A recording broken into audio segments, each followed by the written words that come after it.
নমস্কার, আমি প্রিয়া ভট্টাচার্য। আজকে আবারও চলে এসেছি আমাদের ফিজিওথেরাপি সিরিজের আরো একটি নতুন ভিডিও নিয়ে। আমার সঙ্গে আছেন ফিজিওথেরাপিস্ট আশিস বাবু এবং ফিজিওথেরাপিস্ট সজলদা। তো সজলদা, আজকে আমাদের ভিডিওর একটা বিষয় যেটা হবে সেটা আমি বলতে চাই। আমি ম্যাক্সিমাম মানুষের কাছে এখন শুনছি শোল্ডার পেনের ব্যাপারটা কিন্তু ম্যাক্সিমাম জনই বলছেন, বিশেষ করে তোমার এই ভ্যাকসিনেশনের পর, কোভিড এর পর থেকে কিন্তু এই ব্যাপারটা এই ইদানিং কিন্তু প্রচন্ড বেড়ে গেছে।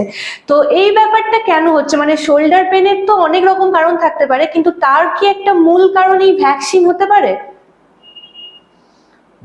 ব্যাপারটা হচ্ছে যে এটা এখন ক্লিয়ার ডায়াগনোসিস কোনো ক্ষেত্রে হয়নি, কিন্তু ক্লিনিক্যালি বা ফিজিক্যালি দেখা যাচ্ছে যে আমাদের প্রি কোভিড এবং পোস্ট কোভিড এই দুটো পার্টকে যদি আমরা আলাদা আলাদাভাবে দেখি, তাহলে কিন্তু প্রি কোভিড শোল্ডারের প্রবলেম যতটা ছিল তার থেকে এখন ক্লিনিক্যালি বা ক্লিনিকে আমাদের কিন্তু শোল্ডার প্রবলেম নিয়ে অনেকে আসছে, এবং অনেকেই বলছেন যে ভ্যাকসিন নেওয়ার পরে এই প্রবলেমটা ফেস করছি, ভ্যাকসিন নেওয়ার পরে প্রবলেমটা।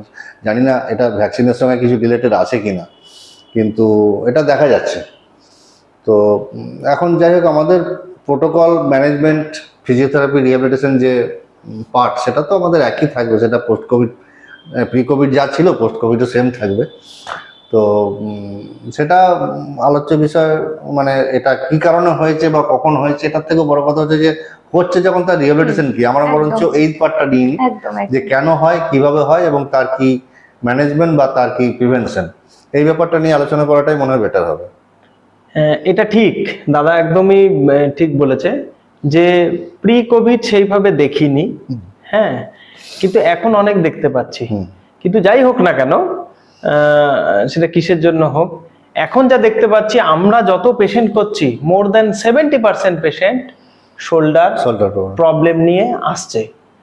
এবার একটা কথা হয়, সব থেকে বেশি লোক ইউজ করে একটা term, frozen shoulder. But frozen shoulder বলে কোনো কথা হয় না। আমার ফ্রোজেন শোল্ডার আছে। শোল্ডারের এত কমপ্লিকেশন আছে, এত ডিসফাংশন আছে ধারণার বাইরে। তবে বেসিক্যালি শোল্ডারকে আমরা চারটে ভাগে ভাগ করি। একটা হচ্ছে পেইনফুল সিনড্রোম, মানে হাত প্রচন্ড পেন হচ্ছে, আমি ঘোরাতে পারছি না। আর একটা হচ্ছে স্টিফনেস অফ শোল্ডার, খুব স্টিফ হয়ে গেছে, তুলতে পারছি না। আর একটা হচ্ছে পেইন উইথ স্টিফনেস, হ্যাঁ, যেটাকে সবাই বলে যে ফ্রোজেন শোল্ডার।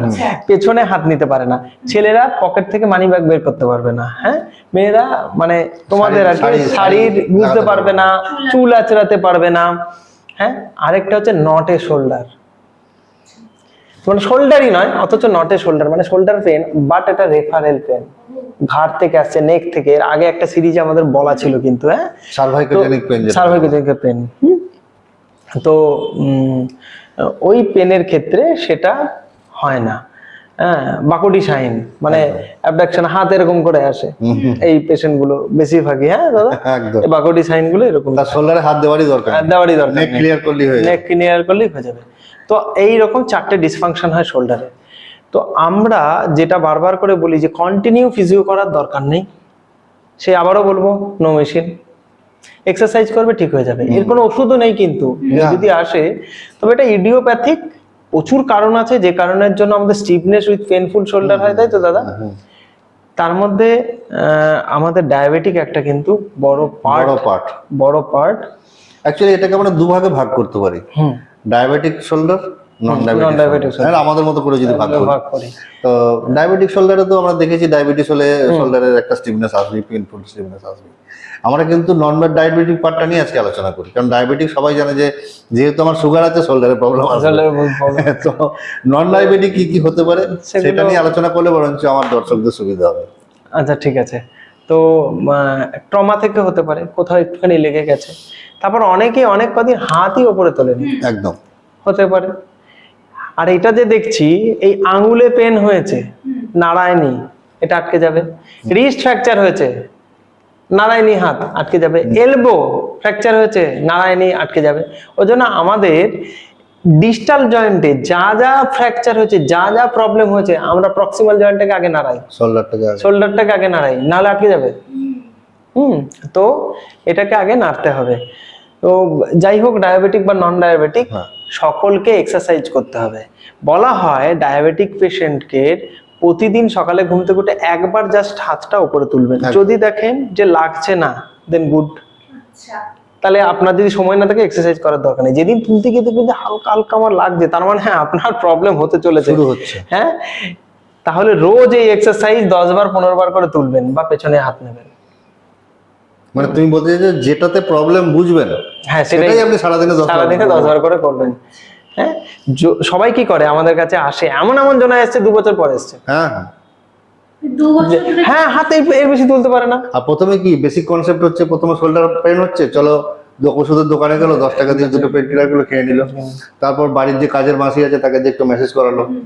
মানে প্রথমে তো ডাক্তার ওরা হয়, ফিজিওথেরাপিস্ট পরে ডাক্তার হয়। পরে হয়, তো ন্যাচারালি কি হয়, আমাদের কাছে অনেক সেই খিচুড়ি কেস এসে হাজির হয়। অনেক অনেক বড়। কিন্তু অ্যাকচুয়ালি কোনো পেশেন্ট যদি কনসাস হয় যে না আমার শোল্ডারে আজকে একটু পেন লাগছে, চলো ওইটাই আমি 10 বার করে নিই, তাহলে কিন্তু ওই পেনটা সেদিনকেই সলভ হয়ে যাবে। হ্যাঁ, কিংবা আমাদের ক্ষেত্রে যেটা হয় যে যদি কেউ আসেন তাহলে ওই আরো একটা জিনিস এখন সব থেকে বড় হয়েছে ইউটিউব দেখে ব্যায়াম করা। ওই ইউটিউব দেখে ব্যায়াম করা কিন্তু সুপ্রাস্পাইনাটাস যদি টেন্ডারাইটিস হয় ও কমতেইছে, ঘুমোতে পারবে না এইদিকে পেশেন্ট, হ্যাঁ শুতে গেলেই যন্ত্রণা শুরু হয়ে যাবে, ভোরের দিকে উঠে পড়বে, আর পেন হবে ঠিক এই জায়গাটা ডেল্টয়েড ইনসারশন, এখানে পেন হবে, যাদের হয় তারা জানে ঠিক এই জায়গাটা পেন হবে। তো ওরকম নয়, ওখানে পেন হবে, শোল্ডারের পেন হলে শোল্ডার পেন এখানটায় পেন হচ্ছে। তো আমরা জেনে বুঝে এক্সারসাইজ করব। এই তো রোজ তো আসার দরকার নেই ফিজিও, যদি মনে হয় আসবেন ভিডিও করবেন বাড়ি চলে যাবেন এক্সারসাইজ।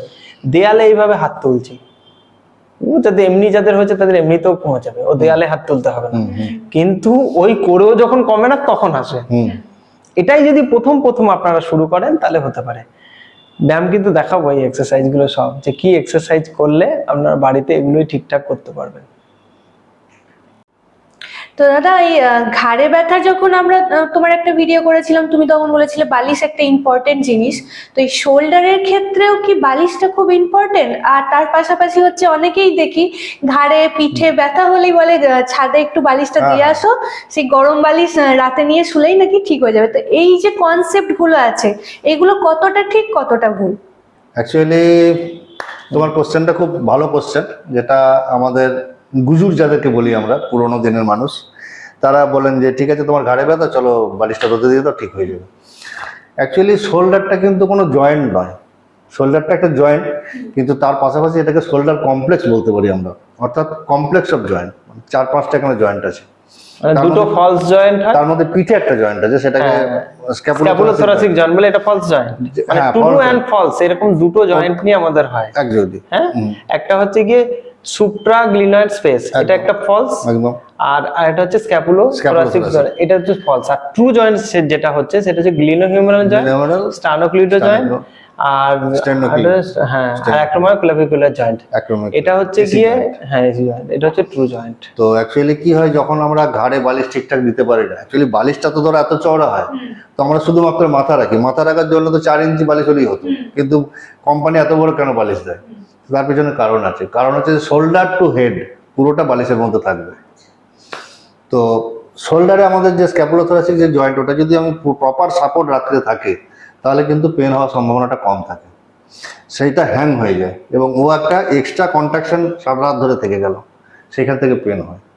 তো সেই জন্য অনেক সময় দেখা গেছে পুরোনো দিনের মানুষ যারা বালিশ রোদে দেওয়ার কথা বলেছেন তাদের কথা ঠিক হয়ে যায়, কারণ অনেক সময় ওখানে একটা হিট তৈরি হয়ে যায়, হিট দেওয়া হয়, হিট দিলে মাসেল রিল্যাক্স হয়ে গেল, দেখা গেল ঠিক হয়ে গেল।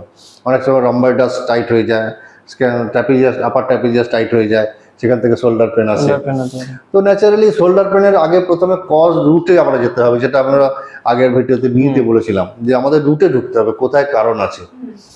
স্টুপ পজিশন থেকে পেন হয়, এই যে আমি বসে রয়েছি না এরকম করে থাকলে, এই যে স্টুপ পশ্চার, এটাকে বলে স্টুপ পশ্চার, এরকম হয়ে থাকলেই তো আমার পেন হবে। আমি যদি সোজা হয়ে থাকি, আমি যদি সোজা হয়ে বসি না, তাহলে আমার অনেকটা সুবিধা হবে, মানে শোল্ডারের ক্ষেত্রে পেন কমাতে। কেউ যদি এইভাবে দাঁড়ায় আর যদি এটা রিট্রাক্ট করে না, তাহলে তার পেন অনেকটাই কমে যাবে, কিছু করতে হবে না, এই রিট্রাক্ট করলেই পেন কমে যাবে। হ্যাঁ, আমরা খালি এইভাবে মোবাইল দেখে কাজ করে করে আরো বেশি আমাদের পেন হয়। আমি ওনাদের কাছ থেকে কিছু ব্যায়াম দেখে নেবো আজ। এক্স্যাক্টলি সজল, আমাদের এক্সারসাইজ তো ঠিক আছে, এক্সারসাইজ দেখাবার আগে কিন্তু বেসিক কিছু আইডিয়া দরকার। সেটা হচ্ছে যে আমাদের শোল্ডার জয়েন্ট কিন্তু হিপ জয়েন্টের মতো অত স্টেবিলিটি নেই, ভীষণভাবে মোবিলিটি, হাইপার মোবাইলের জয়েন্ট। ডিসলোকেশন সবথেকে বেশি হয়। সব থেকে ডিসলোকেশন বেশি হয়, পড়ে গেলে চট করে বেরিয়ে যায়, এরকম একটা ব্যাপার আছে। তো সেই জন্য এক্সারসাইজ করতে হবে কিন্তু খুব সাবধানে, খুব ভেবেচিন্তে, এবং খুব মানে কি বলবো, খুব ফোকাস বারবার করলে হবে না। তখন কিন্তু আমরা বারবার বলছি সুপ্রাস্পাইনাটাস বলে যে মাসেলটা আছে, ওটা কিন্তু টেন্ডাইটিস হওয়ার চান্স টেন্ডাইটিস। হ্যাঁ, তখন তো কমতে যায়। সজল তুমি কিছু দেখিয়ে দাও যেটাতে আমার মনে হয় আমরা দুটো স্টেবিলিটি তো আছে শোল্ডারের, একটা ডাইনামিক একটা স্ট্যাটিক স্টেবিলিটি। তো আমার মনে হয় স্ট্যাটিক স্টেবিলিটির উপরে তুমি কিছু দেখাও, ডাইনামিক স্টেবিলিটির উপরে এরকম কিছু 2-4টে করে দেখাই, যাতে পেশেন্ট বাড়িতে করতে পারে। প্রথমত হচ্ছে এই ব্যায়ামগুলো আপনাদের কাছে একটু অন্যরকম মনে হবে, কারণ এগুলো ইউটিউবে নেই, হ্যাঁ, বা গুগলে সার্চ করেও পাবেন না। বাপাটার সামনে এইবার না, এদিকে তাহলে দেখতে পাবে। আচ্ছা, আমাদের শোল্ডারের মুভমেন্টটা দেখুন আগে। একটা হচ্ছে সামনে, একটা হচ্ছে পেছনে, একটা হচ্ছে এইদিক, একটা হচ্ছে এইদিক, 4টে হলো। আমরা এই মুভমেন্টটা করব এখানে, অর্থাৎ যার প্রবলেম যে হাতে হয়েছে, মানে যে শোল্ডারে হয়েছে, সেই শোল্ডারটা পেছনে নিয়ে যাওয়ার চেষ্টা করবে। আমি এখানে ধরে রাখবো, এইভাবে ধরতে পারি, এইভাবে ধরতে পারি, এভাবে ধরতে পারি, যেমন করে খুশি হোক, এটা পেছনে নিয়ে যাওয়ার চেষ্টা করবো। এই যে জোরে নিয়ে যাচ্ছে, আমি ধরে রেখেছি। কত সেকেন্ড? 10 সেকেন্ড। 1, 2, 3, এইভাবে 10 সেকেন্ড ধরে রাখবো। এটা হয়ে যাওয়ার পর পেছন দিকে যাচ্ছিলাম, এবার সামনের দিকে এরকম ধরবো, ছেড়ে দেবো 10 সেকেন্ড। দেন এটা অ্যাবডাকশন, অর্থাৎ এই দিকে যাবে। যদি দেখা যায় যে পেন হচ্ছে, এটাতে হতে পারে, তাহলে আস্তে করে করবেন, খুব আস্তে চাপ দেবেন, বেশি দেওয়ার দরকার নেই। তাতেও যদি পেন হয়, এটা করবেন না, বাকিগুলো করবেন। এটা হয়ে গেল। এবার আমি নিচের দিকে টানবো। আচ্ছা, এটা টানার পর আরেকটা ভাবে টানা যাবে, সেটা হচ্ছে ডাইনামিক একটা দেখিয়ে দাও, যাতে পেছনে এইভাবে হাত ডাইনামিক একটা করা যেতে পারে। সেটা হচ্ছে ধরো পেশেন্টের সামনে দাঁড়ালাম, আমি একটা স্টেবল করলাম শোল্ডারকে স্টেবল করার পরে আমি বললাম যে আপনি হাতটা পেছনে নিয়ে যান, হালকা চাপ দেবে, দিয়ে তারপর পেছনে আসবে। আমি জাস্ট লক করে দিলাম। হ্যাঁ, এটা স্ট্যাটিক হলো। এবার আরেকটা হচ্ছে উপর দিকে তুললাম। হ্যাঁ, এবার ডাইনামিক যেটা হবে সেটা হচ্ছে হালকা চাপ দেবে দাদা, এখানটায় ধরবে, আমি আস্তে করে নিয়ে আসবো এই পেছনে, আবার ছেড়ে দেবে, তুলে দেবে, আবার আস্তে করে নিয়ে আসবে। মানে আমি অ্যালাউ করব কিন্তু স্লো। আরেকটা কি দেখাবে? দেখো, আরেকটা হচ্ছে যে স্টেবিলিটির জন্য আমরা আরেকটা করতে পারি কি, এখানে ওয়ালে বা এই যে নিজের হাইট, শোল্ডার হাইটে হাতটা রাখবো। হাতটা রাখার পরে আস্তে আস্তে আমি আমার মানে টার্গেট থাকবে কি, ওয়ালটাকে আমি পিছন দিকে নিয়ে যাচ্ছি ঠেলে, এই পুশ 1, 2, 3, 4, 5, 6, 10 সেকেন্ড, বাস রিল্যাক্স। ঠিক আছে, এটা করা যেতে পারে। আর একটা হতে পারে কি, আমরা সুপ্রাস্পাইনাটাস যেটা বললো, সুপ্রাস্পাইনাটাস কিন্তু শোল্ডারের একদম টিপ মাসেল, ওপরের মাসেল। তো এটাতে আমরা একটা স্টেবিলিটি মানে এই করতে পারি। পাওয়ার আনার জন্য কি করব, একটা কোনো ভারী জিনিসকে চেষ্টা করব, আমি তুলে ওটাকে তোলার চেষ্টা করছি, জাস্ট চেষ্টা, কিন্তু তুলবো না, জাস্ট চেষ্টা। এই কটা এক্সারসাইজ করলে আমার মনে হয় এটাতে আরেকটাই হবে, যেহেতু আমরা এইভাবে পেছন দিকে ভাঁজ করতে পারি, প্রবলেম। হ্যাঁ, এই বলছিলাম মেয়েদের ক্ষেত্রে শাড়ি বলতে পারেন, এইটা করলে কিন্তু চলে আসবে, যেটা দাদা দেখাচ্ছে। এই হালকা উপর দিকে টানছি, ছেড়ে দেবো, আবার টানছি, হালকা ছেড়ে দেবো। যদি টেবিল কিছু না থাকে, তাহলে হাত দিয়ে করবো। কাউকে বলবেন এইভাবে হাত ধরে রাখতে, দিয়ে বলবেন ওপর দিকটা এরকম তুলতে। এরকম তো উঠবে না, আমি এখানে ধরে রেখেছি, উনি জাস্ট এরকম হালকা ধরে রাখবে, এই ছেড়ে দেবো। এটা 10 সেকেন্ড করে, হাত এমনিতেই উঠে যাবে, এই হাত চলে যাবে। হ্যাঁ, তো এই এক্সারসাইজগুলো বাড়িতে করুন, ভীষণ ভালো থাকবে। এক্সারসাইজগুলো করুন।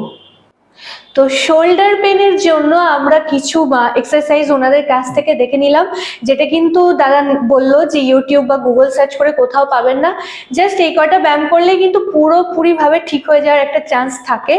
তো আজকের ভিডিও আমরা এখানেই শেষ করব, কিন্তু তার আগে একটা কথা বলি, আমাদের পরবর্তী ভিডিও কিন্তু একটা দারুণ টপিকের ওপর হবে, যেটা আশা করি সকলেরই খুব কাজে লাগবে। তো দাদা, একটু তুমিই বলে দাও টপিকটা। আচ্ছা, পরের ভিডিওতে থাকছে বাচ্চাদের কনসেন্ট্রেশন গ্রো কিভাবে করবেন, অর্থাৎ পড়াশোনায় কিভাবে মনোযোগ বাড়াবেন। সিম্পল এক্সারসাইজ, একদম। এটার জন্য এক্সারসাইজ দরকার পড়ে, অবশ্যই দরকার পড়ে, একদম। দেখুন, খুব ভালো লাগবে। তো সকলেই আশা করছি এই টপিকটার জন্য ওয়েট করে থাকবেন। আমি তো নিজেই খুব আগ্রহী আছি যে এই টপিকটার উপর আলোচনা করব বলে। তো আজকের ভিডিও আমরা এখানেই শেষ করছি, দেখা হবে পরবর্তী আরেকটি নতুন ভিডিও নিয়ে। ততদিন অবধি সবাই ভালো থাকবেন, সুস্থ থাকবেন। নমস্কার। নমস্কার।